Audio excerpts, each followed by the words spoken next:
Coming to you live from my apartment, it's Rob Has a Podcast, and now here's the guy who hopes you brought a doggy bag because we got a lot of leftovers. I am Rob Sesternino. Hello, everybody. Welcome to what a big night for Big Brother, episode number 8 here on a Wednesday night, as we got to see the formation of a big alliance, not even the veto ceremony here, as we had a super interesting night to talk about.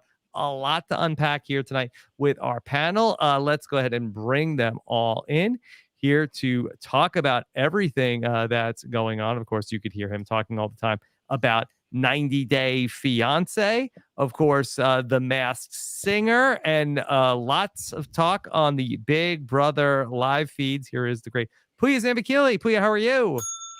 I am doing really well, Rob. I just wanted to let you, the audience, the panel, everyone know that I also have never indulged in the devil's lettuce. I'm excited to be here tonight. Should be a good one. Yeah.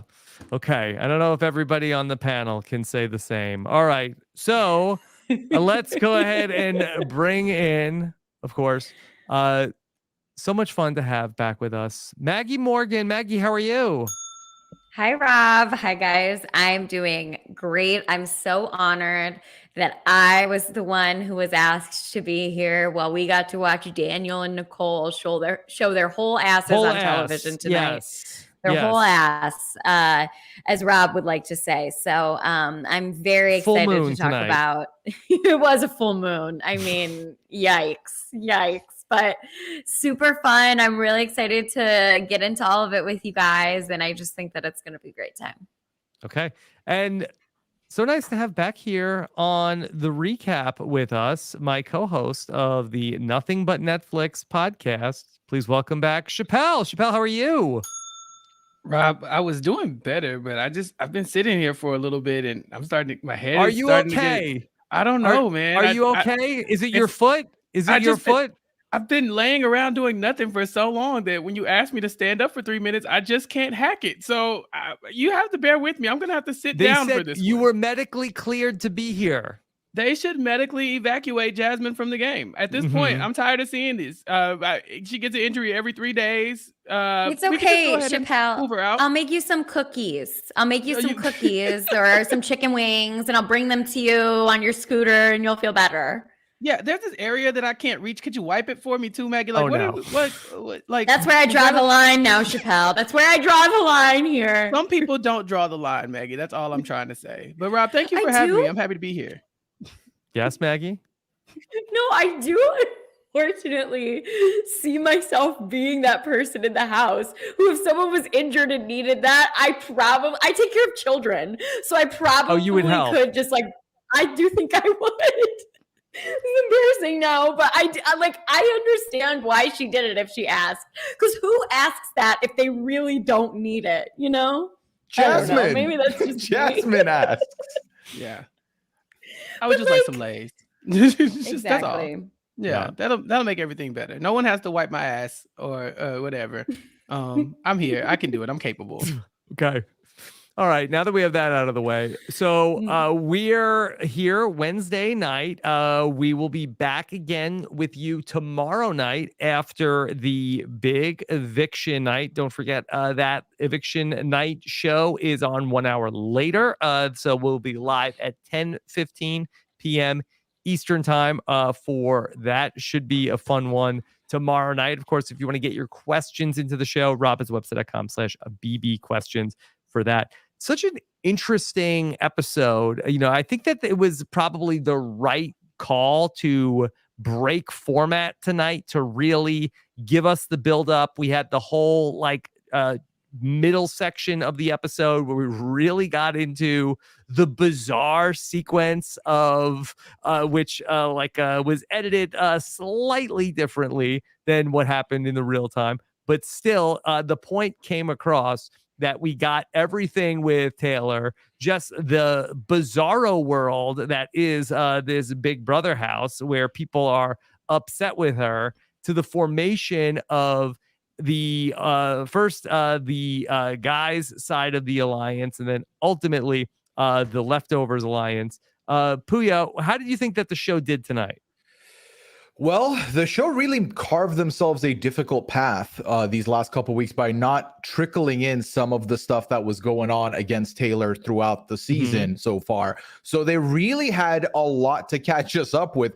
And like, I got it. I'm happy that we saw the stuff that wasn't on feeds that we had heard about, but we have to ask the casuals because I feel like they had whiplash tonight. Like they definitely got a lot that they probably had no idea was happening in that house. Chappelle, imagine if they gave us everything that was going on with Taylor through the first 7 hours of this show, that it would be probably even a more exciting episode tonight.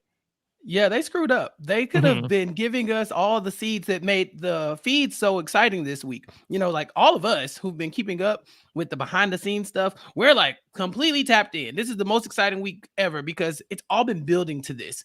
But for the people who just watching at home, they've missed it. I've seen some tweets like, oh, Taylor came into the house with an air of superiority. That's why none of the women wanted to work with her. Poor Paloma to fall victim to Taylor and her feminine wiles and all this other stuff. Like, what are you talking about? But then you watch the show and you're like, yeah, I guess if you watch only the show, then you kind of see that. But here we got a lot more. We get a lot of hints at things that have been happening to Taylor. We get a lot of Kyle saying they're not going to bully you anymore. But if you've only been watching the show, you're probably thinking, who's been bullying you? What are you talking about? No one's really bullied her. But they have. They've been acting an ass throughout this entire 2-week span with Taylor throughout the entire show. And so for us to finally get what we've all been yelling about and tweeting about and screaming into the ether about, for us to get that, I was fine with them breaking the format this time. Yeah, let me read a tweet that I got from somebody who is a TV show watcher tonight. Somebody tweeted to me, at Rob Sestrino, is there something else happening that we're not seeing? People are just being mean to Taylor? I don't understand. Taryn Armstrong, help. This seems cruel based on the TV show only. Is she doing bad things that they aren't showing? I'm so confused and feel bad for Taylor. I think she has it. You know, I think she's got it, actually, or whoever tweeted that. Like, that is correct. Yeah, that's confusing. You got it. Feel bad for Taylor. Yeah. No, there is nothing else to see. People are just being cruel to her, you know? And no one's stepping up for her. I think that's what really pissed me off this episode. It's like Daniel is acting a fool right now, and there's a room full of people, there's a house full of people, and nobody like, hey, Daniel, chill out a little bit, you know, like maybe calm down. Like, you weren't in the room. The people who were in the room weren't really speaking up. They kind of were casually like, I didn't really read it like that, but okay. Like, at some point someone needs to step up and say this bullying has to stop, and not in like a game sense where, okay, tonight in the HOH room we're all going to talk about how you've been bullied. How about stop her from being bullied while it's happening? I know that's hard.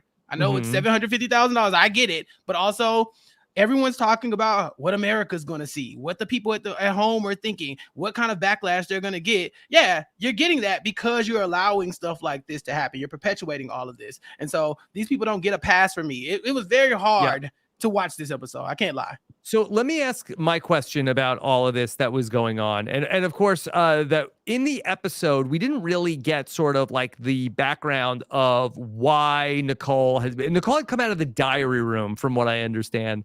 And there was some thinking that either production talked to her about like how she's talking towards Taylor in the house, or maybe production could be asking some leading questions about like, so what's, you know, like, are you feeling like Taylor is being treated some type of way? And that she came out very upset about this. Other people in the house are thinking, okay, she's gotten some bad news about her mom. Puya, at what point do the other house guests know or find out that everything was okay with Nicole's mom? Well, it's interesting because I feel like in the midst of everything going on, like that was obviously the first reaction. You see someone coming out of the DR crying, especially someone who they may have not seen let their guard down and you know, shed a tear or two in the house. They might think, oh my God, something serious must have happened. Okay, maybe it's her. I just hope it's not her mom. And then, you know, obviously we saw little pieces of everyone kind of like hoping everything's fine. But later on, I feel like because of what happened, because of that interaction, I don't really think anything else comes up here because they're all so focused on the next thing, which is now she's suddenly angry. What's the anger about? So it almost is as if nothing else came up, nothing else mattered in that situation, because of how much once everyone's going to go console her and say, it's not my mom. Her thing was like, it's hard to play this game, blah blah blah blah blah blah blah. So that's really where we ended things. Such a odd sequence of Nicole and Daniel are in the room and they're crying about like how Nicole is feeling, and this turns around to them talking about this, and we hear them say, I don't see her as a good person. I know. I don't see her as a good person either. And they've come to this conclusion, Maggie. Taylor, bad person. Well, Nicole says, I just have so much integrity.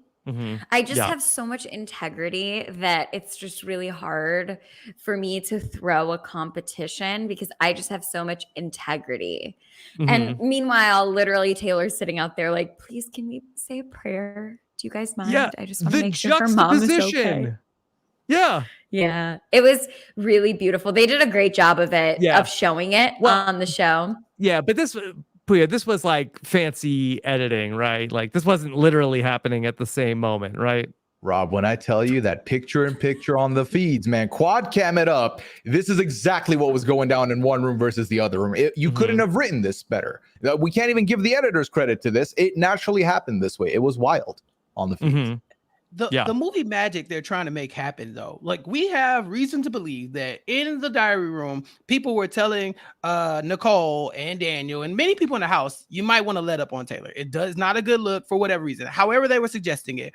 And so from what we were led to believe watching the feeds was that Nicole came out of the diary room after being basically reprimanded for the things that they've been doing or the way they've been treating Taylor. And so that was leading to the tears. Now, when I saw the show and they were saying like, oh, her integrity about throwing the challenge is why she's crying, I honestly prefer the first narrative more because this one makes you seem like you seem very, very weak. I want to be very clear. Like you are making this moment so much bigger than it has to be. And then trying to stand on integrity as the reason why you're doing it. As you've been talking trash about an innocent person for the better part of 14 to 20 some days at this point, like at this point, ma'am, your integrity is already like it's out the window. It's out of the window. Throw as many challenges as you are, bounce as many checks as you want, Nicole. We see you for who you are. All this crying and carrying on does not matter. But to put that right next to Taylor outside thinking that your mom is in grave danger and she's not even religious. She's telling Monty, who is religious, to pray for you. I just have no words. I am like really struggling. I'm struggling here because I have nothing nice to say. So I'm going to shut my ass up. Well, Chappelle, today I was texting with somebody, a new friend who I just got into the show, and this is her first season watching. And she was talking about how it's so wild to watch the way that these people like twist their minds to make things fit their narrative. And I said, like, it's at the core of what Big Brother is that people refuse to face the hard truths about their behavior and have to believe that they are the main character at all times. So they will do and come up with the ideas that will fit whatever will make them the hero of their own story.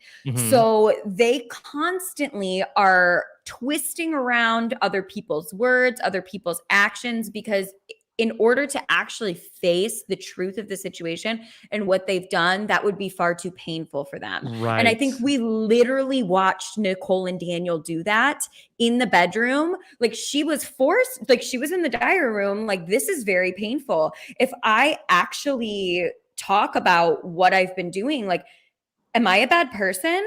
And then she was like, Daniel, are we bad people? And they were both like, no, because we're the heroes of this story. Well, thank God this only happens in the Big Brother house. Exactly. Exactly. Because it would be scary if this is like how the actual world worked. So I'm glad Thank that like goodness. Big Brother is like a little window into this, like, isolated thing that doesn't happen anywhere else in the world.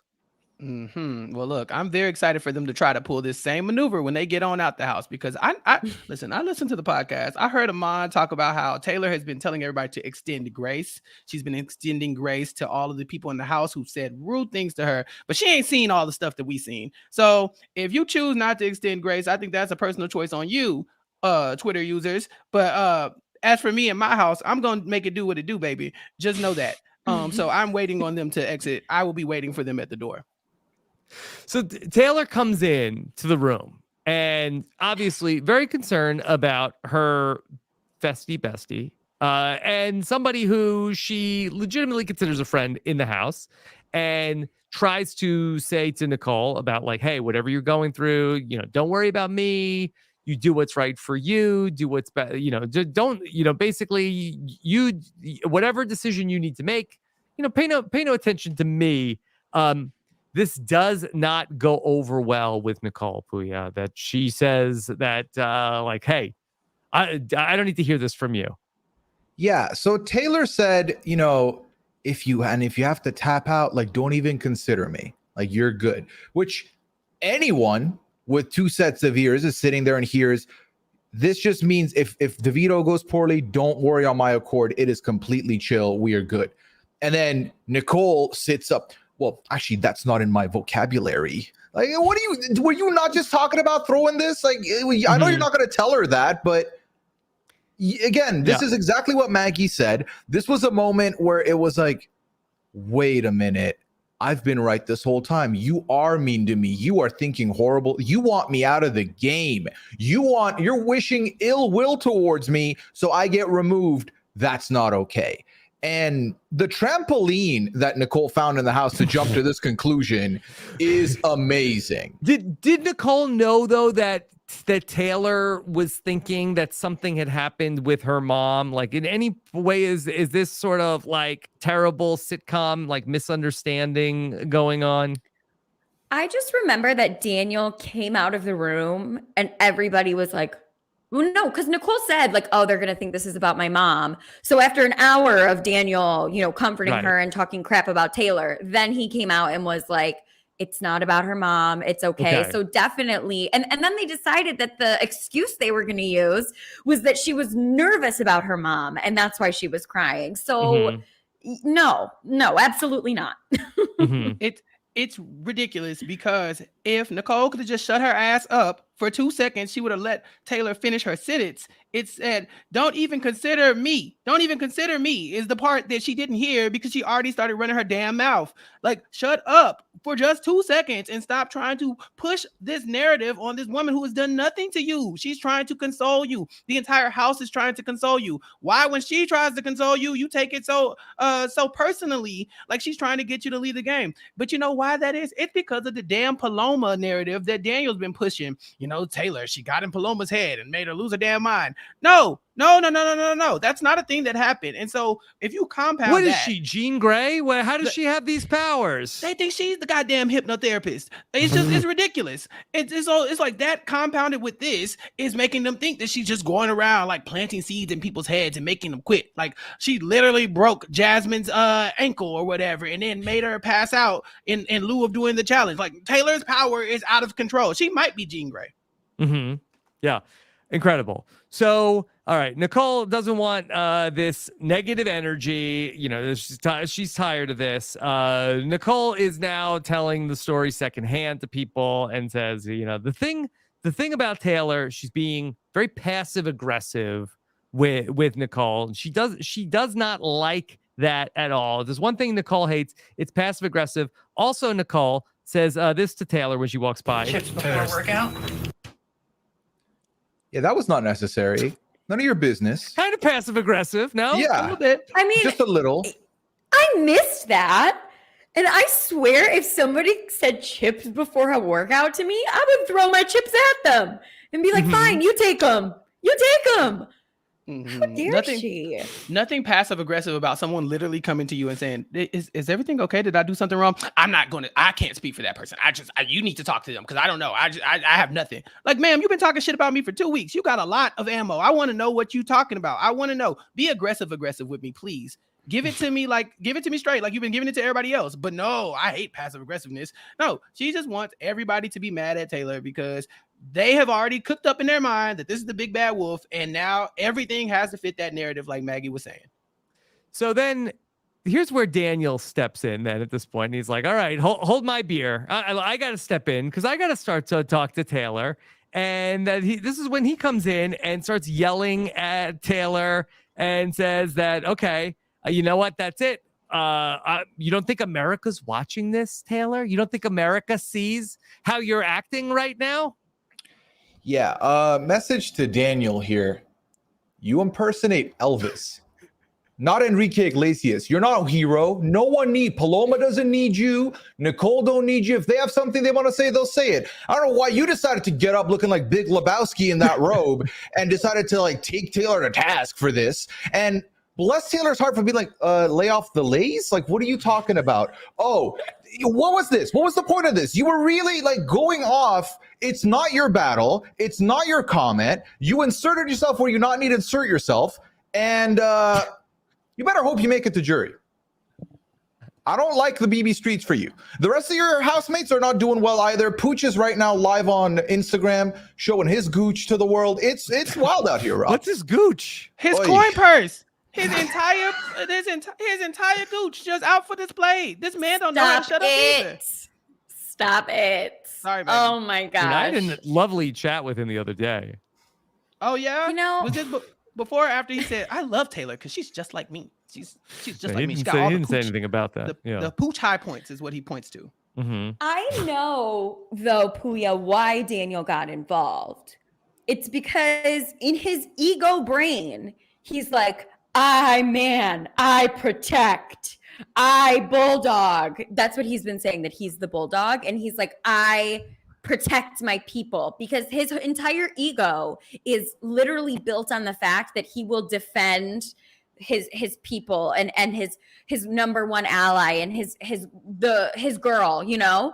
And so he, again, shows his whole ass and decides to yell at this woman who literally is so confused. She thinks that it's a joke. She thinks it's a joke. Yeah, it's like, oh, for sure. you're pranking me. You got me. You got me. Yeah, no, if you don't think Nickelback was not playing in his head when he got, and they say that a hero, and he's like, yeah, I got this. It was, what are you doing, sir? This is not your business. I can't. He would like Nickelback. He would. He looks like he likes Nickelback. That's why I referenced that one. Yeah. Oh, yeah, because you know. But listen, I don't mind him having a protective instinct over this woman in the house that he has convinced himself is being mistreated, right?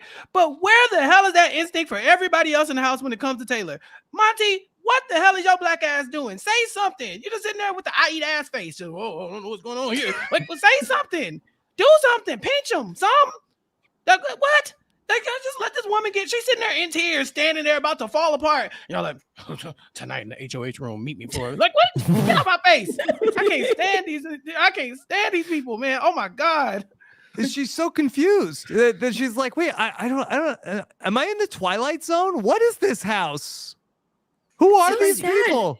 She's confused and also has tears in her eyes. And that's what, like, I was like, if she was acting, this performance would win an Oscar, because that's how like true the emotions on her were. Like, she was like, her breath, you could tell she was like breathing deeply, and her eyes were just like welling up with tears while being like, what on earth? When she went back after she talked to Daniel in the living room and she went back to talk to Nicole, she was like whispering, because I think she was just so overwhelmed. And then that DR session was truly heartbreaking. Which truly one? Heartbreaking. The one where she's crying and she's saying she feels like every time she tries to connect with some people, she ends up hurting them more. Right. Yeah. Let me go back to Monty real quick. Okay, so my thing with Monty here is that the edit Monty has been glowing, okay, because his ass has been right in the midst of all the bullying as well. But now this episode paints it like, you know, if it wasn't for colorism, man, she'd be able to open up to the rest of the house. Like, man, this is wild. This is new information for me. I never heard about this phenomenon. Sir, these people have been actively avoiding her. We watch the feed. She walks in the room, people walk out. She sits down on the bed, people move. To this day, people are moving when she walks into a room and sits on in a spot. She says, "Hey, Jasmine, you can sit with me." And Jasmine turns her back to her. This is not about her inability to open up. This is about people's preconceived notions about who she was going to be because they heard a pageant girl was going to be in the house because she's a dark-skinned black woman who's tall and pretty and smart and whatever. And they started to build these narratives that she was arrogant or mean or a bully or whatever based off of nothing. Nothing at all. Just rumors and Paloma's word and everybody else's word, just kind of matriculating through the house and creating a bigger story than it has been. And Monty just gets to sit back and be like, man, that's tough. That's crazy. That's wild. Isn't that insane? Man. But remember Pooch, though? Remember Pooch? We the pound. Like, I can't stand this show sometimes. It's just like, dog, bury them all. That's what I want. I want all of them to see themselves. Like, see what we see. I don't want anybody coming out the house and being like, oh, I didn't really get it that bad. No, you deserve it too. Sorry. Yeah, no, I feel like, just picturing yourself in Taylor's shoes for this segment will give you all you need to know about how difficult what she had to go through in that moment on pretty much the whole season, not just that moment. She's being reamed out by this man in the bathroom. No one is sticking up for her. He is saying that you essentially caused Paloma to leave, and you are now doing that putting that onto Nicole as well. Mm-hmm. When everyone that whole week pretty much had seen, Paloma's spiraling. Paloma's feeling a lot. They tell them that Paloma got pulled out for personal reasons. They knew something bad had gone on. They're putting all of this on her neck, and not one person is standing there and be like, you know what, Daniel? Sorry, the dude. That was not okay. What you just said there. That was out of line. No one's sticking up for her. So of course she now feels alone and completely ostracized. And when no one's saying anything, part of you, Taylor has brought this up before. She's starting to think, have I really done wrong here? Because unlike the way Nicole was like, was I wrong? Nah, I'm perfect. Taylor actually for a second is thinking, oh my God, what did I do? Mm-hmm. Nothing. That charge ever been brought to Taylor before that, Paloma, you did this to her? That had anybody ever expressed that thought to her? Because if somebody said that to me, I would be like, oh my God, wait, hold on, wait, what? What are you lost implying? The plot here. What are you saying? What? I didn't do that. No, nobody has brought that up. I think it just had to do with the fact that Taylor was like, it's okay to take care of yourself. Like taking care of yourself is more important than the game, which is true and is the reason that Paloma left the game. But no, nobody has said that to her before. And that's why when she's in the living room, she's like, that's not fair. Like, what are you talking about? And then also to bring it back to the point that you're talking about, Chappelle, where nobody defends her, Ameerah comes up to Nicole in the bathroom before this whole blow up, and Nicole's like, did you see what she did to me? And Ameerah's like, oh yeah, that was crazy. And then after all of this happened, she quietly goes over to Jasmine and it's like, I didn't think what Taylor said was that bad. Like, I can't believe that this happened. And then she's in the DR and she's like, I don't know why they thought it was okay to say this to Taylor.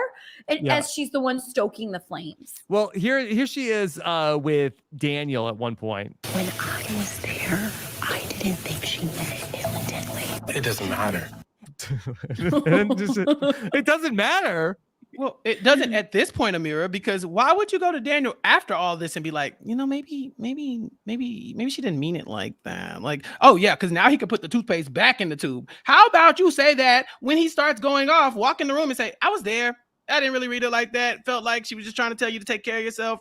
Got something going on with your mom. Let's go ahead and extinguish that. No, secretly to the side, to the crazy person, and like whisper it to their ear, like, you might have screwed that up. And Daniel's like, what can I do now?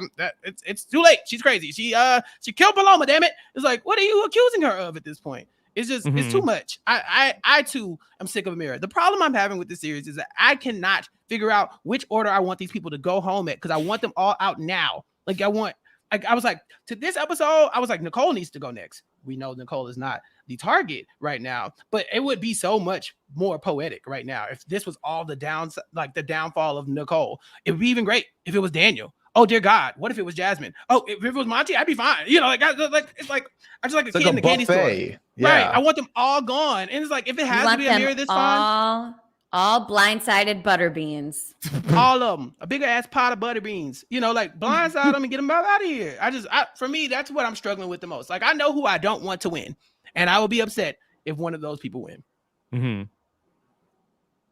So that was the whole confrontation that happened before we got to the veto competition. Let's just circle back to Chappelle. You brought up the conversation that happened in the first part of the episode with Taylor and Monty about colorism. Were you surprised that they got that into the actual show?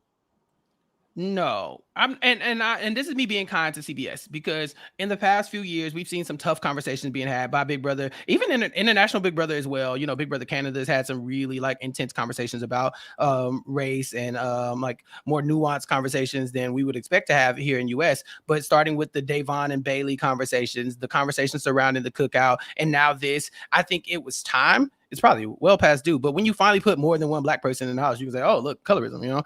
But I mean, to Taylor's point, colorism is not exclusively a black thing. The idea that people who look more European or fairer skinned is a standard of beauty has been going on for a very long time. And so, like, even when it comes to black people or black Americans, I guess I should say,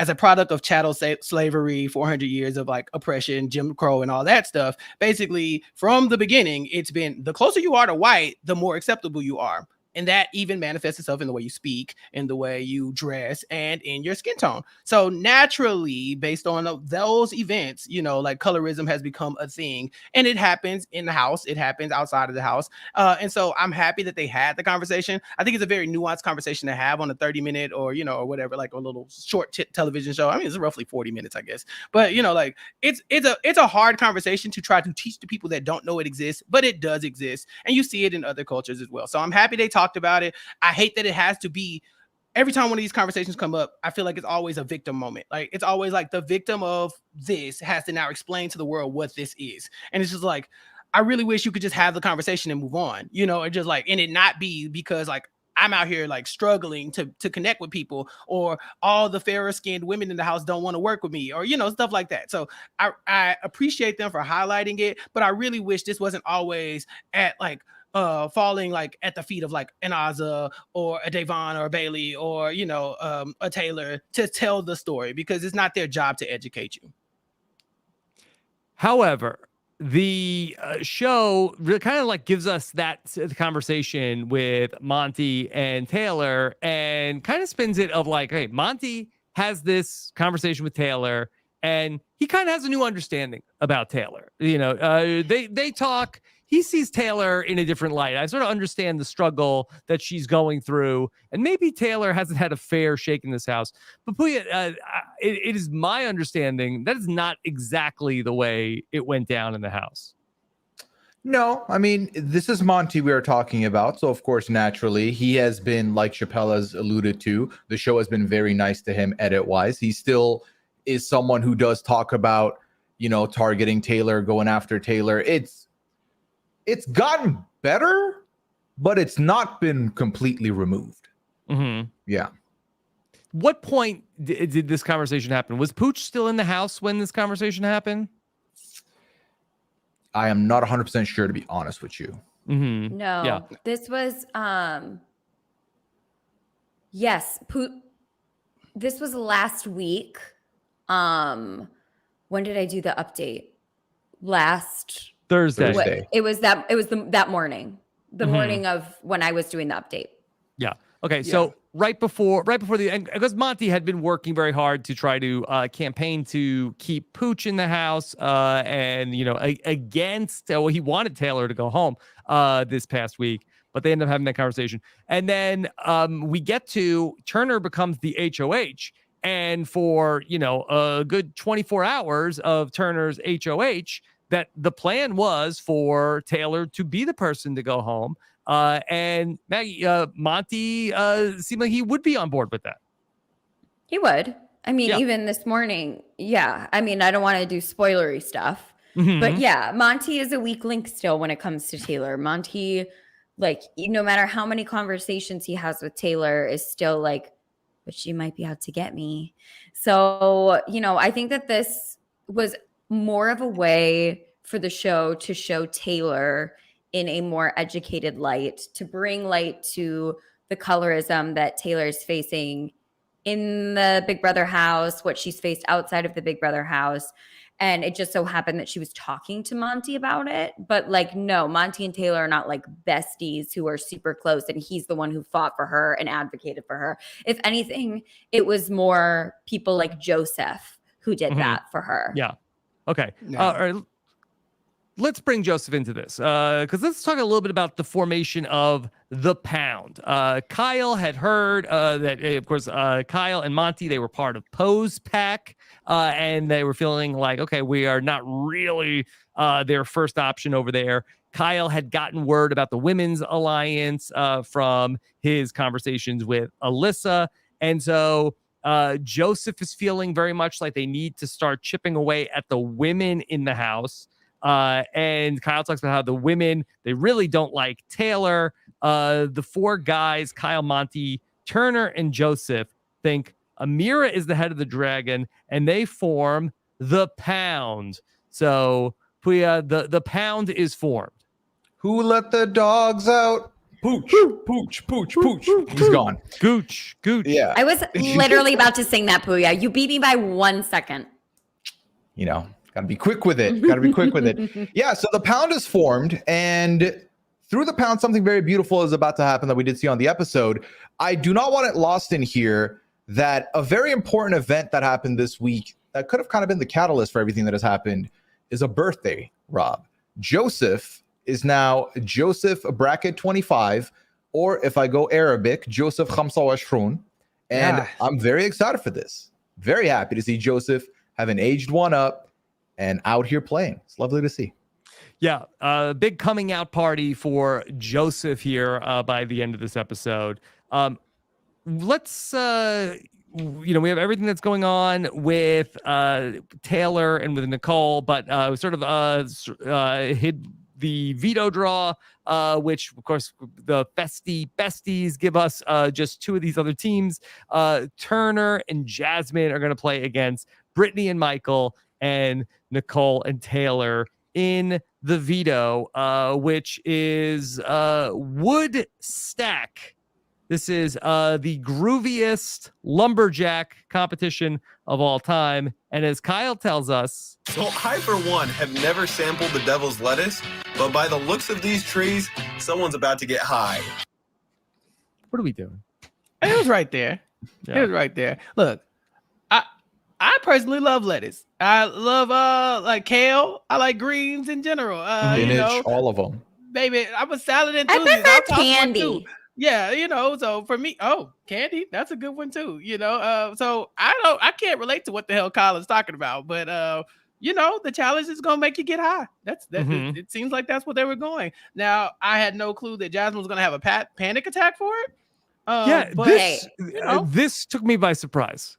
I have to say, yes, everybody, I'm going to say something that I think to most people is going to be painful, but stick with me. Mm-hmm. I think Jasmine will go down as this cast's best delusional contribution to the BB community in a way that everybody currently cannot stand her. But we are 3 weeks into the season, and we've already gotten the ironic, slightly modified down blindside butterbeans. And we have Jasmine swinging fainted as though she is a piñata during a competition. Come on, people. Come on. You're about to get served up a big old plate of blindside butterbeans. It's giving Puppet Master, and I'm ready for it. I cannot wait to see what other memes Jasmine will bring us throughout the season. I understand the rest of it, but I mean, mwah. So I did not know that Jasmine passed out at this competition. Was that known? Yes, we had heard about this because we had found out that Jasmine and Turner did not compete in the veto, and that it was just the two besties that had competed. So we did know this. I didn't know the full extent. I genuinely thought maybe at least it started or something. Nope, the not even off the ground. Yeah, Chappelle, she says that, okay, I have I'm feeling something wrong. And it's not my foot. Okay, where are we going with this? She ultimately, the anxiety of competing in this challenge caused her to pass out. When we go to commercial, and then I'm like, oh my God. And we come back from commercial, and she's sitting up. I'm like, what the hell is going on? They're like, Jasmine, now that you're back, where did she go? The medic came and got her. I really thought this might have been the medevac that she needs personally. Like, I'm not gonna make fun of anybody for dealing with anxiety. Like, that is a real serious thing. And so if she has that going on, if that was the catalyst to this, then I hope she gets the help that she needs. But if you say that too loud, Nicole might get upset. Daniel might get pissed off. So I don't know what you say to somebody when they're dealing with something like this now. But Robert, Taylor, you did this. Yeah, exactly. Her power. You gave me this anxiety. Rob, I need to talk to you real quick. I'm a big fan of yours, but let me tell you something. When these exit interviews happen, when you finally get the exit interviews, you let them have it. I'm talking about Raven quality exit interviews. What flavor Kool-Aid do you like, Jasmine? Right, Brent Champagne-esque interview. Like, Rob, don't let me down. The exit interviews, I may have to try to talk faster than Turner can name all 50 states. We may be a little squeezed for time with the exit interviews from what I'm hearing. I heard, based on Puya's research, that he ain't even got the world record no more. Puya, is that correct? I thought Turner was lying about his little world record, wasn't he? I did see that because he's at 15 flat. It was 13.5 last I checked. So yeah, unseated. List of questions. You know. All right. We'll give it to Turner. For now. Listen, Turner, he can have it for now. I will apologize to Turner and Kyle before the season started. I was like, you know what? Well, I want to apologize to Kyle because I definitely want him to stop twerking. However, I am enjoying him on my television screen a little bit more right now. They were a part of the bullying too, and I have not forgotten, but they have also kind of come around to where they're like more open to having the conversation about what the optics of this is, for one, but also the effect it's having on Taylor.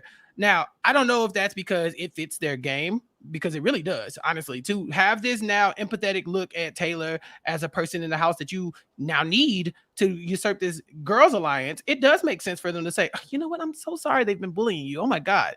But, I am going to give them credit, Joseph as well, for kind of being like showing some humanity. I really wish they would have spoken up, with this whole Taylor versus Daniel stuff, but I will give them more credit than I gave them in the beginning. Daniel, however, again, I'm waiting for you at the door.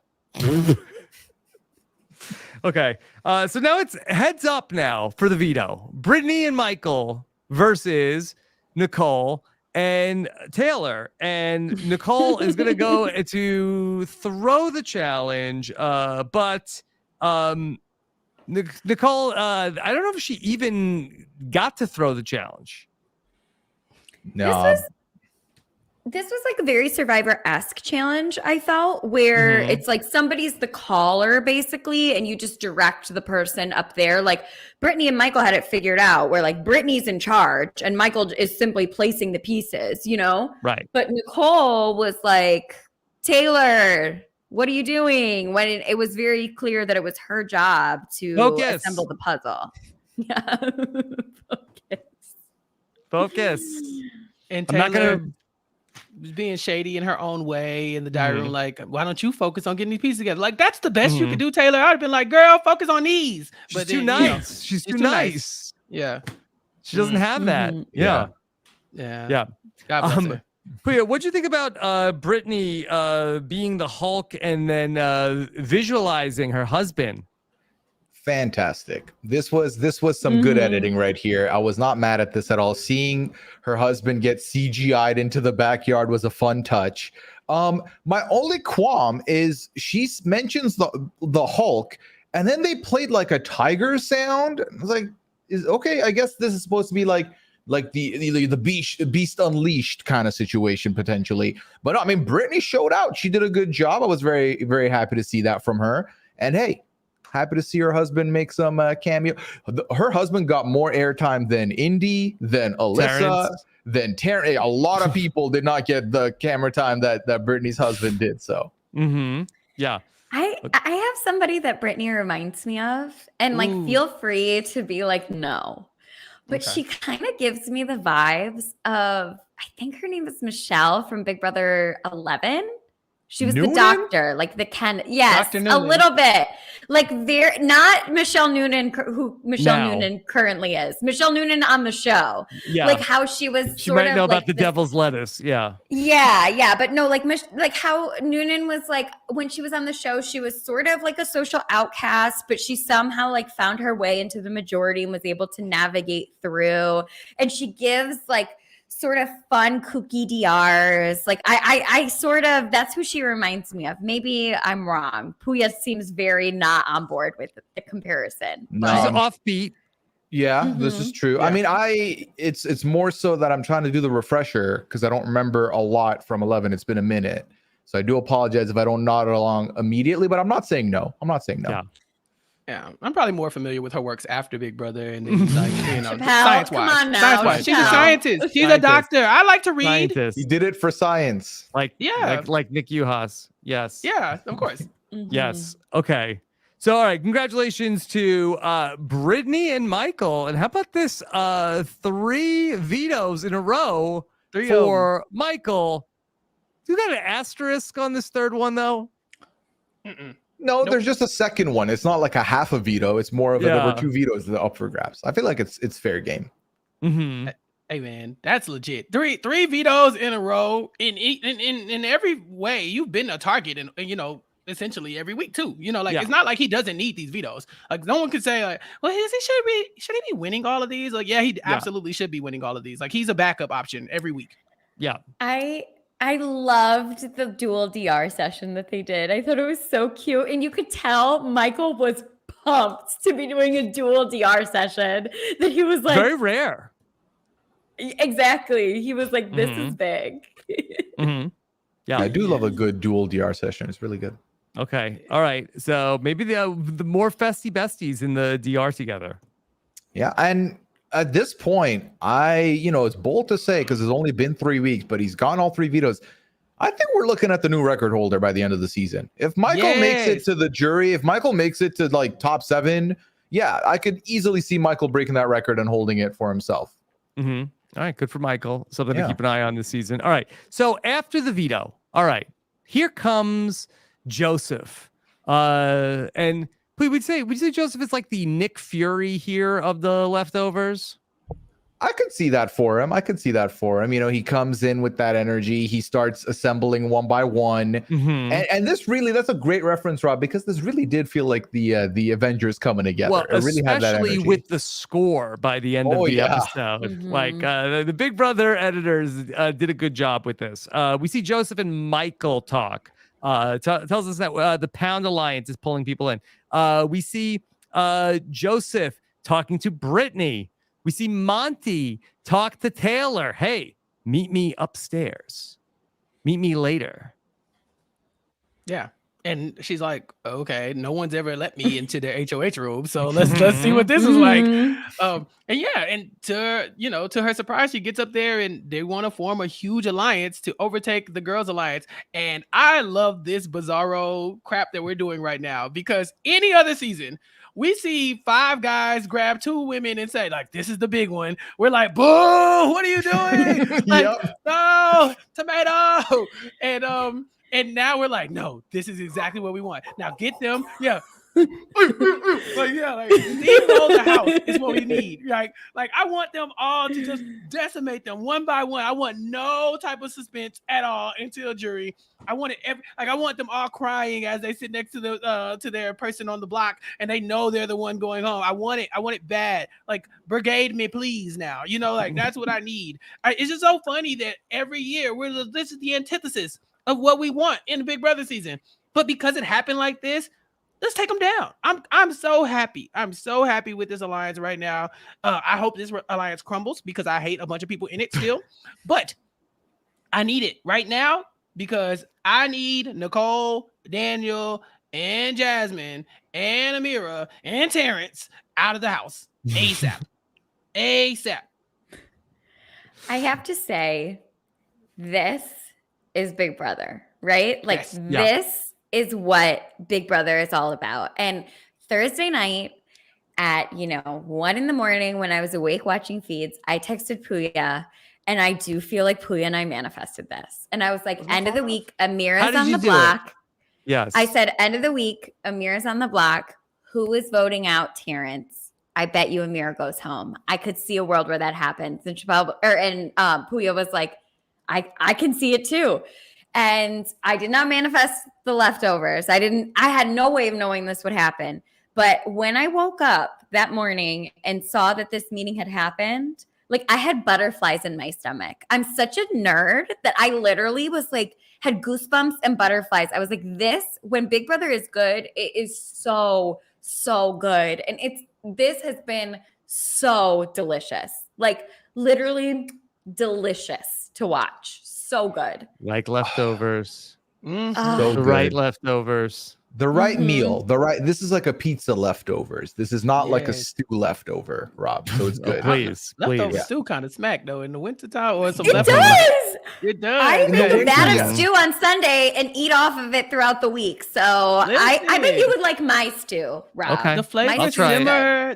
They all settle in. You know, like they like you. Do you really want to eat the 2 All right, let's do a stew dinner party at Maggie's house. Let's Stew do potluck. it. All Yeah, right, I'll done. bring the lettuce. Let's stew for the it. stew. Yes. Good. Yeah. Thank you, Chappelle. Yeah. Okay. Lettuce for All the right, stew. put lettuce. You need lettuce. Okay. So we get the whole group together. It's Monty, it's Kyle, it's Turner. Joseph comes later. Michael, Joseph comes Brittany, late. and Taylor. Michael, Brittany, and Taylor. We have the Mhm. opportunity to change the narrative. Why was Joseph late to his own meeting? It was interesting. So this meeting was a long time coming that night, and a Yes. couple pieces were missing. Monty was taking a nap. Taylor was in the DR, and then Monty wakes up from the nap. Taylor comes out of the DR, but then Taylor gets kind of held by Jasmine, and then Joseph has fajitas to deal with, so we missed yes. Fajita Gate Yes. for sure. And then that's basically what happened. Finally, they got Taylor up. The guys were watching this on the HOH TV, like it legitimately was the most important Super Bowl they've ever seen. And Mhm. they were losing their minds when they all started coming up. And then obviously, once the fajitas were done, Joseph was like, I got some room for leftovers. Let me go upstairs. Okay. So we get up there and the time is now. We have the opportunity to change the narrative. We get the soaring soundtrack here of that. Okay, we're gonna get this group together. Joseph comes in. Joseph's getting everybody hyped. Just because you're strong is no grounds for us to test how strong you are. Yes, after this week, we're the majority of the house. Correct me if I'm wrong. Alyssa was the poet this season, right? Not Joseph, but that line is so good. I love Mhm. that line. Great line. Yeah, I put did- that on a t-shirt. I Oh, did yeah. roll my eyes, so it must have been good because I was like, okay, we get it, Joseph. You need them for your alliance, but make Come no mistake. on. Yeah, Lean Chappelle. in, Chappelle. Yeah. Lean Mm-mm. in. Yeah. Eat I've been your hurt too heart many out, times. Marvin. Yeah, I got trust issues, baby. But yeah, Marvin at home making his abs clap. Yeah. But yeah, I got trust issues. I don't trust these people, and again, Lean I still want these in. people to lose. I want Taylor to win. Maybe Michael, maybe Brittany or whatever, depending on what day it is. But like, Monty, don't feel too comfortable in this alliance. I'm hoping that they get you out first, buddy. You know, I got a couple on my hit list here, so I'm happy to see that it's formed because to wipe the smiles off of Amira and Jasmine's and Nicole and Daniel's faces and Terrence's, who is an underrated flip flopper. I mean, like a 10 out of 10. But to wipe the smile off their faces has been glorious this week, so I've appreciated that. Chappelle, I have a question for you. Hmm. Do you think Marvin was watching this episode and then when this alliance formed, he got up and gave it a standing applause? Applause, yes, an abation even. You know, made them things jump. Mhm. Left cheek, right cheek. Okay. So we got to figure out what do we call this alliance? Leftovers. The leftovers. Yeah. Which for me, I'm happy that they went with that because the Pound, you know, the Pound was like, oh, we have to pay homage to our fallen soldier Pooch, who To Pooch, we- Jason. we voted out basically like unanimously. Like we're all like, oh, he's so sad to see him go, but we couldn't even throw him a pity vote. And then Pose from a packed- bone. Yeah, This is the Pose- second alliance based on an evicted house guest. Like, y'all need to Right. stop. Stop the Let it crimes. go. Yeah. Let it go. Stop the Yeah. count. Chappelle. Okay. I'm sorry, Maggie. Please, I don't get to talk to you that much.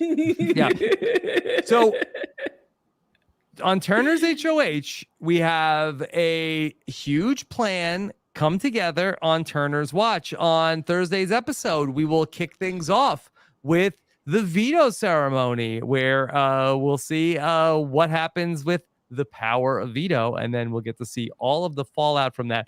What should be a jam-packed Thursday episode. Puya, are you confident that they have enough time to fit it all in on Thursday? No, but I'm gonna be there. I'm No, gonna pull up a chair. But they waste so much time on the live show. They could devote 40 minutes to this in the Thursday episode.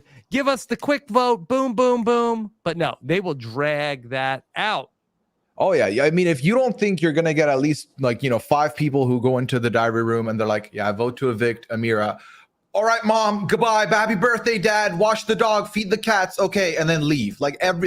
We need that. We need to fill time up like that, obviously. So that's gonna happen. But nonetheless, they will do at least some justice with the start of the episode. We're always gonna have that.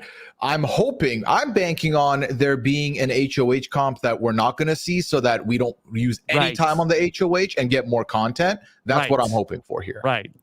Big Brother, you know what to do. Play the hits. Come on. Do it now. Yeah. Like I said, this is the best Big Brother we've had in years. This is the best Big Brother we've had in years. I think that they'll come through because this episode was really good. They did a really good job of juxtaposing, even for the casuals, for telling the story. So I really feel like we're going to get the tinkly piano music with Ameerah crying and Jasmine crying and Daniel crying and Nicole falling off the hammock. Like, I do think that we'll get it all. I really, really hope so. Okay. I need it in my veins. Moggs, do you think tomorrow we're going to get the reveal of what happens to the person who loses their partner? Yeah, that's a good question, because that we did get some information that in Turner, when people got picked for the veto, said just because your partner goes home doesn't mean that you are safe. And was that for next week? Doesn't mean that you were safe next week. Is that what I what they think said? that's what they mean by this. Like, I don't see a world where they're having like Terrance compete. I think that they are going to re-rack the besties. That's my thought. Or it's like Terrance gets to pick a bestie group to become like a trio with. And if they, exactly, a throuple. And if they put them up, like the HOH gets the power to pick which two he wants up. That's what I think. Maybe, but they couldn't be that dumb, could they? Here's what I think. One of two things. Because I believe Bestie Festy is still going to continue for another run. Here's what I think could happen. HOH wins. They're out of contention. We're back to even numbers with the remainder that remains. I don't know how. Hopefully, they don't do the same thing they just did with the formatting. But you roll something, you re-rack the besties. I think that could happen. Or what if, and this just came up because Chappelle said his favorite word, throuple. What if it's 5 teams of 3, 5 trio besties, triple besties? This is getting to be a lot. Yeah, I don't know. We'll find out. We'll find out in 24 hours. I think it's time to bring in the live feeds. Let's take questions from the audience and see where we stand heading into Thursday night's live eviction. Of course, if you are bouncing out now, we will see you after the episode, 10:15 p.m. on Thursday night. Let's talk spoilers. The Office of Civil Defense has issued the following message. This is a spoiler. Warning. A spoiler. Warning means that an actual spoiler against this country has been detected and that protective action should be taken. Okay. All right. We kind of did talk spoilers, but We did a all little right. something. All right. Thursday I night. did. Thursday night. Ameerah. She don't know what's coming, your right? bags. Right? Pack your bags. Give me that key. It's over. It's done. Okay. It feels so good. It feels good. Like from my knowledge, they still haven't ruined The Blind Side. That's That's the real key here, because we have reason to believe that Pooch might have had an inkling. He said he was shocked, but at the same time, it's like he didn't sound like he was shocked. But I think we might get our authentic Butterbean blindside right now. I think this is the one. Oh, yeah, we will. And here's why. Amira's very confident that she's staying. So much so that Terrence, the man who after the veto ceremony said, hey, I'm not even going to campaign against you. I want you to stay. I've done my time here. It's fine. Let me go. It's good. Terrence has out-campaigned Amira 15-1. Like, he is campaigning so much more than Amira. Amira's just chilling. And the worst part is, not only does Amira not have the votes from the leftovers side, but there's people outside of leftovers in old school that are looking to get rid of her too. So now, right now, the battle is they want to try and keep it a 6-5 if they can. But I think it's going to look closer to a little bit more lopsided. And genuinely, I don't think Amira is going to see it coming at all. Unless someone tips her off. She's like, okay, I think I'm going to blow up people's games. If I get voted out, like on my way out, I'll blow up people's games. And I'm like, do it. I think that she'll like bring up, you know, Pose Pack and whatever. But the thing is, the leftovers have already said everybody knows about it. Exactly. So that's why I'm like, do it. It'll be more mess. Like the more mess, the better. I really want the best Big Brother moments are on the live show. Like Chappelle just mentioned, give me that key. Like the Rockstar's daughter's birthday on season 19 when Jessica fights Christmas. Like those live show moments when they cut away from the interview and they're looking at everybody in the house and people are stammering and it's so awkward because there's no music behind it and it's just raw and real. Like I really hope Amira gives us some of that. Right. And for the listeners who haven't been keeping up with the feeds, Kyle is an insane person and I love it.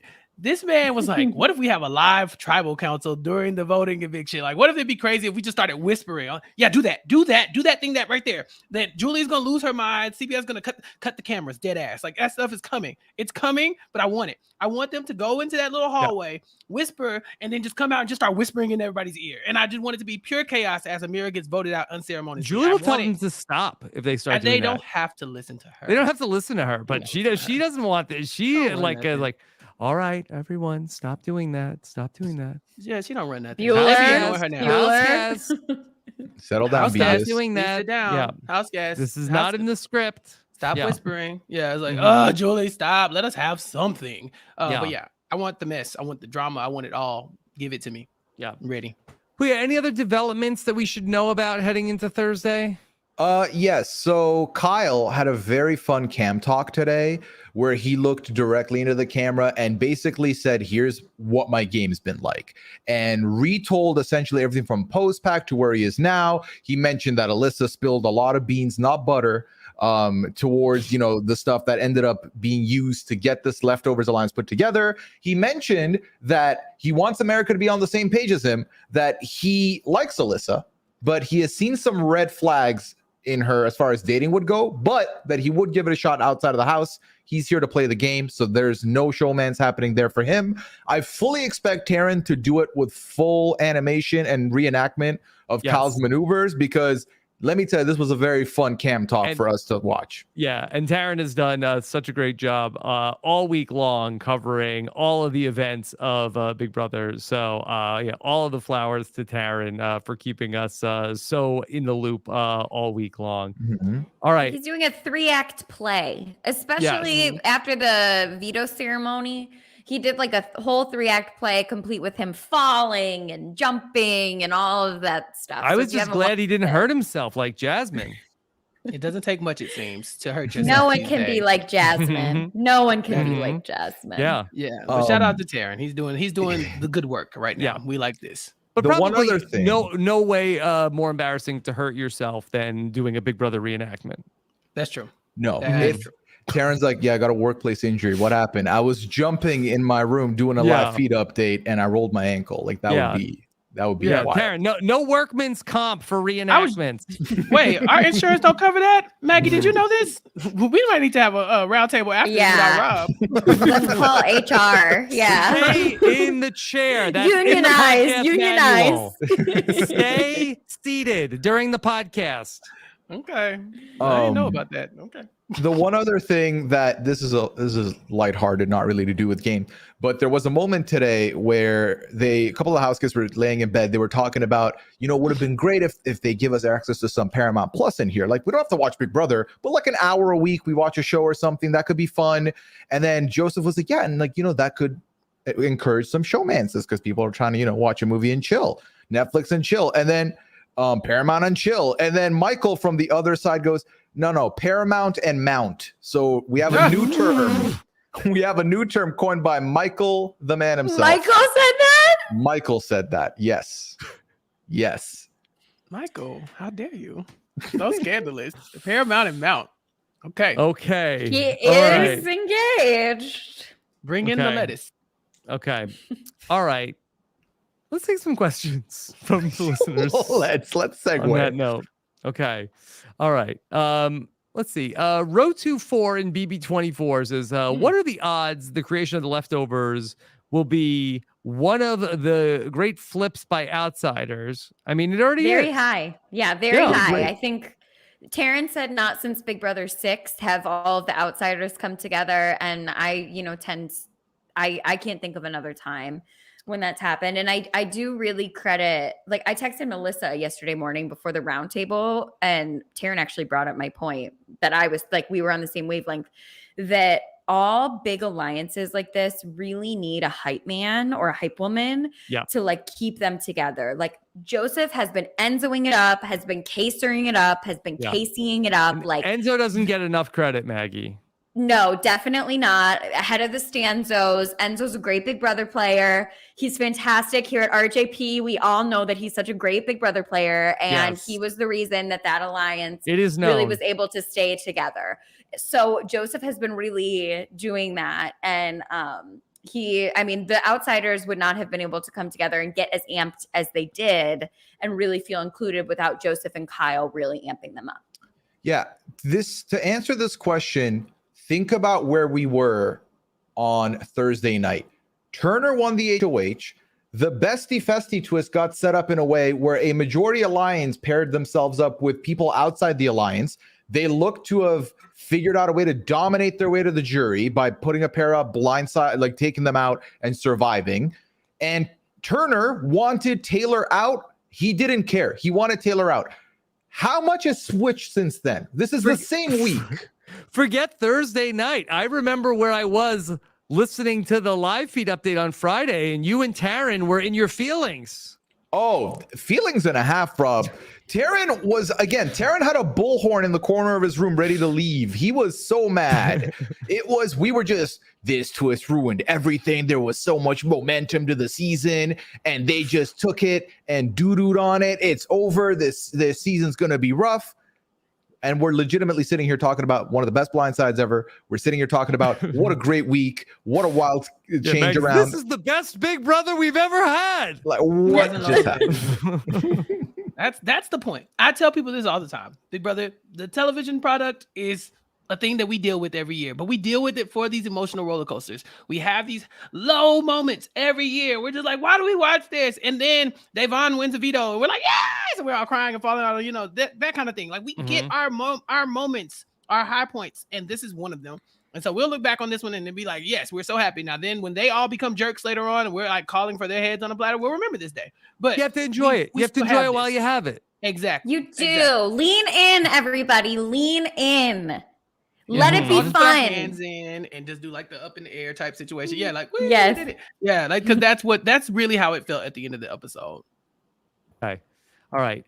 This is one from Taylor's. Do we think that the pound was named after Pooch in the same way Poe's pack was named after Paloma? Yes, right? Sadly. Okay, I think we got They gotta let these people go. You let them go. Like they act like Paloma dead. She not.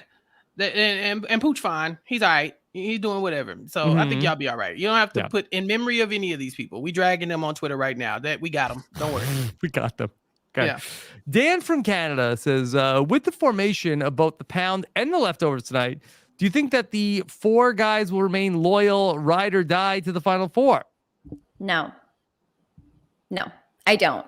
Personally, I think Kyle has this thing going with Michael, and I think Kyle is going to be able to go either way. And I think that Kyle, if he's looking at who he wants to compete against towards the end, why is he going to pick Monty and Turner, who just showed that he's good at competitions, and Joseph, who literally looks like a Greek god, or is he going to pick people who are literally like a foot shorter than him, So I think that there's intrigue there. I think that there's still so much wiggle room. I don't think these people are going down to 7 together. I think there's wiggle room to pull in a Terrence here I think that this is all very nebulous at this current point, Yeah, I think, Kyle also mentioned in his talk to the feeds today that, he has this thing called The Outsiders with Brittany and Michael. So Kyle's well situated where he can end up picking and choosing where he wants to go.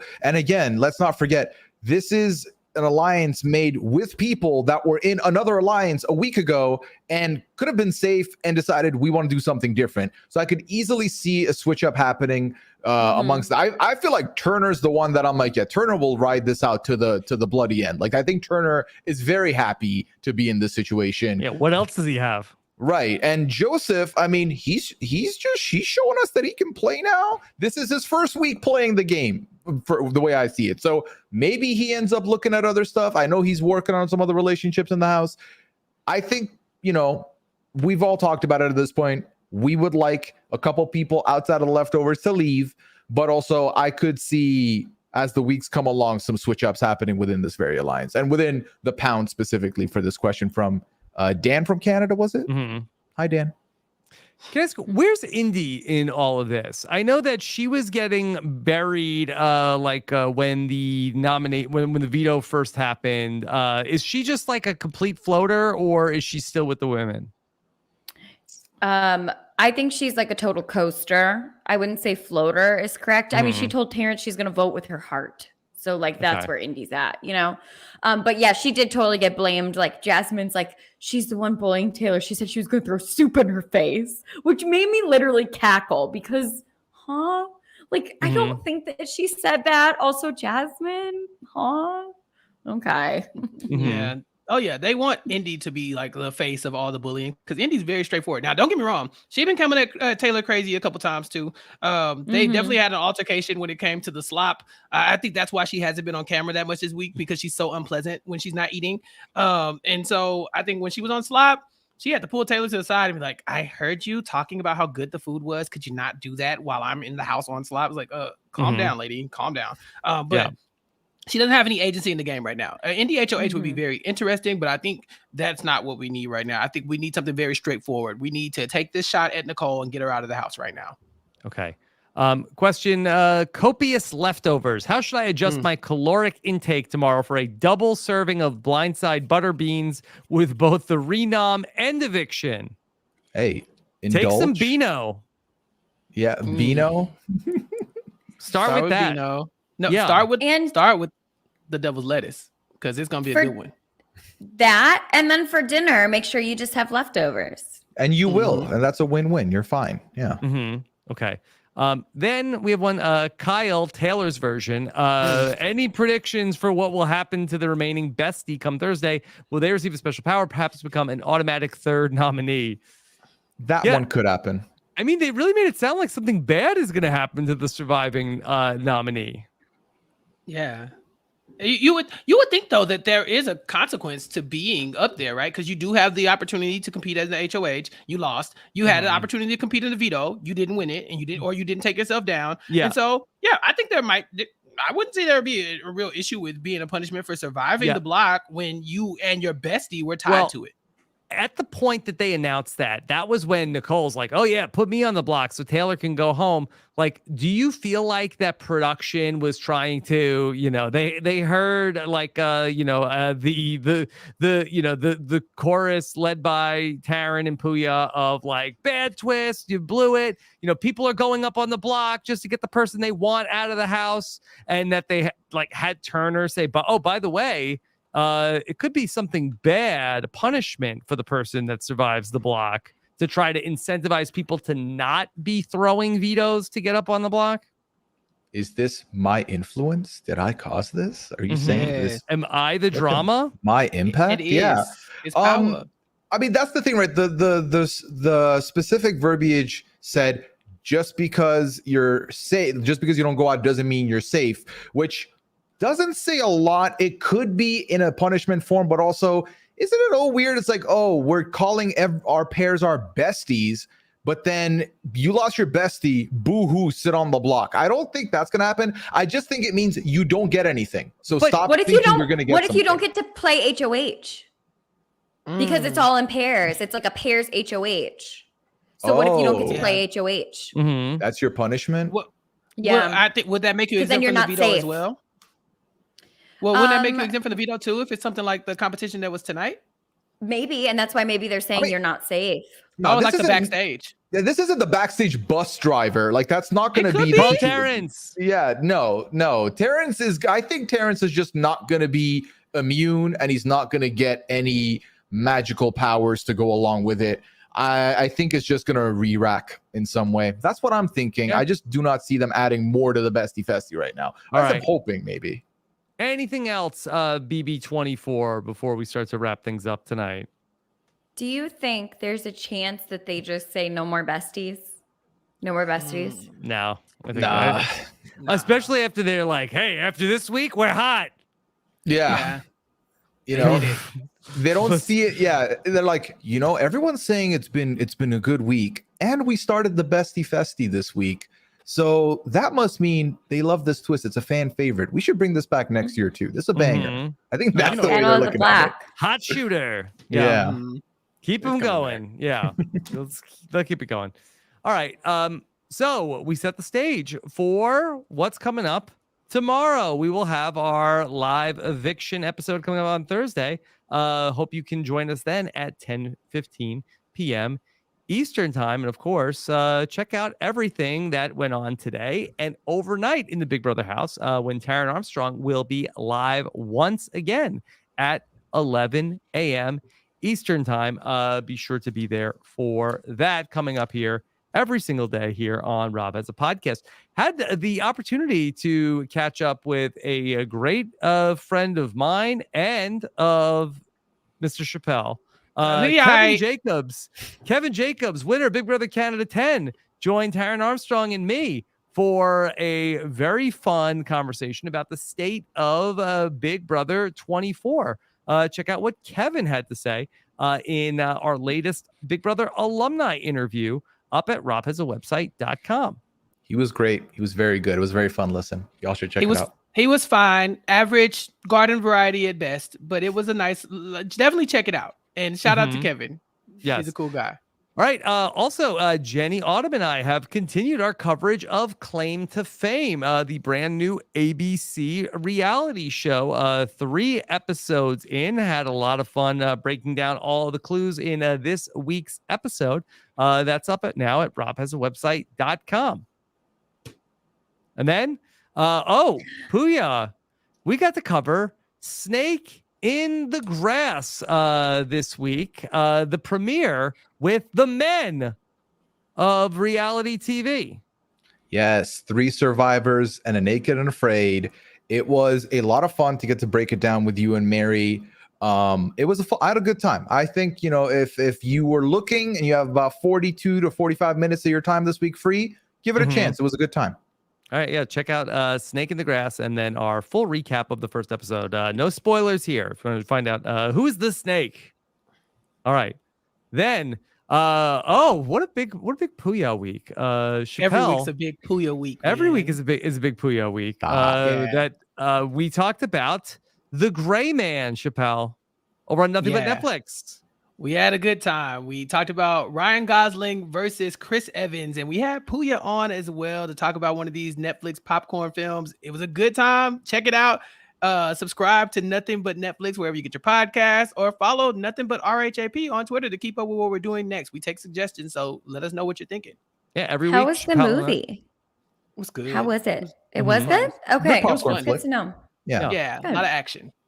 Every week, Chappelle and I are watching something new over on Netflix. So make sure you join us. And then coming up next on Nothing But Netflix, Chappelle and I are going to watch Blown Away.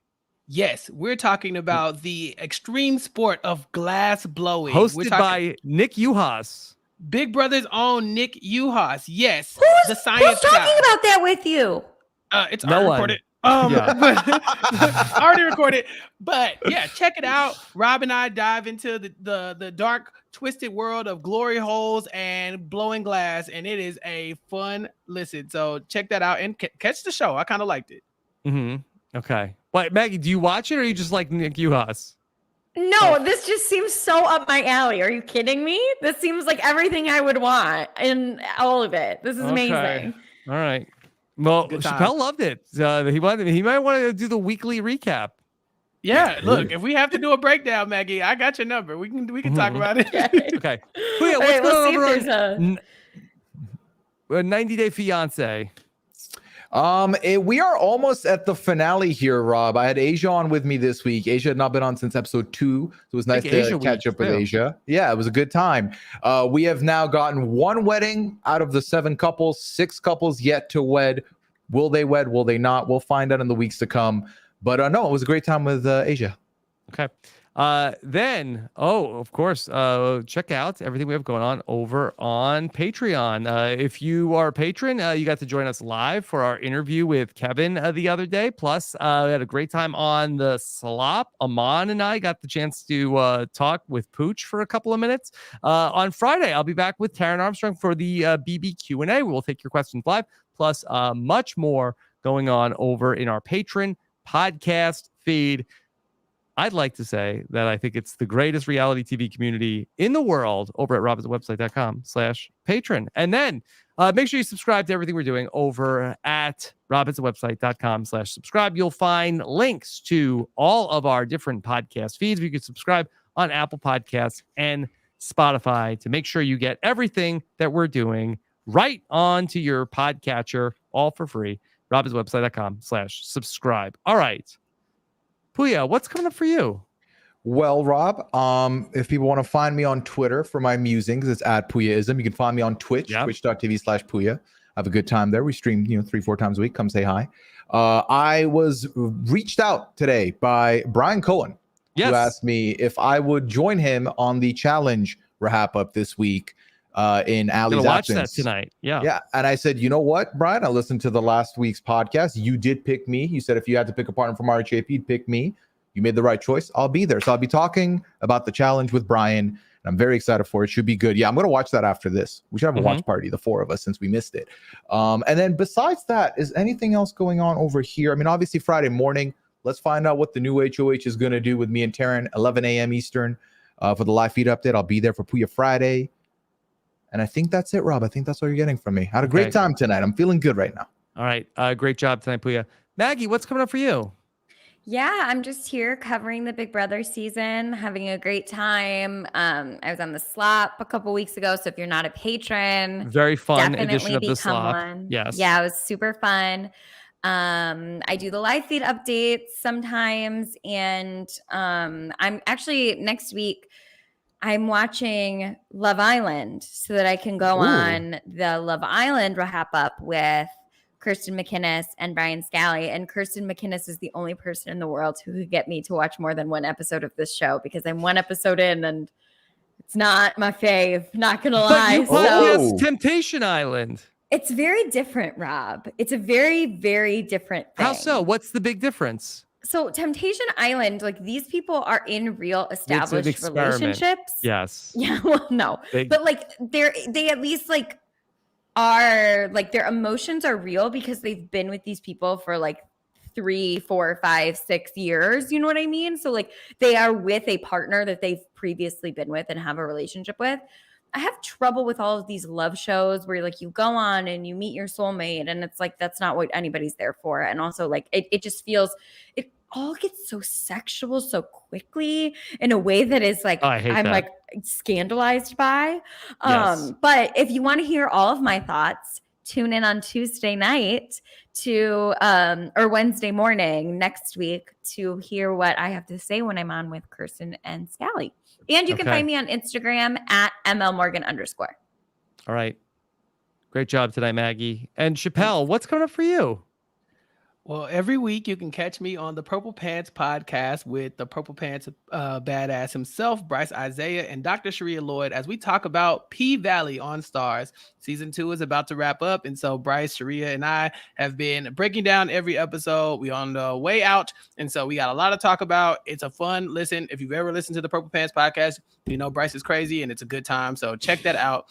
This week, I'll also be on the Big Brother B&B with Mike and Liana, and so I will be talking about more Big Brother. Who would have thunk? I get to do this twice. It's the time of my life, and I'm so ready to talk to them about it. Obviously, we already talked about Nothing But Netflix, but again, coming up next week, we'll be talking about Blown Away with Nick Uhas.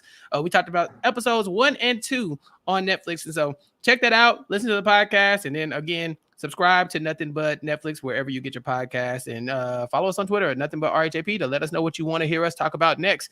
And since Puya is doing a challenge podcast, I've been in negotiations with Brian Scally to talk about, maybe everybody knows this. I'm reluctant to talk about the challenge because those people, they messy. Like I'm a little messy, but they messy. Jacob Jones called me out in the Twitter space the other day, so I really got whiplash.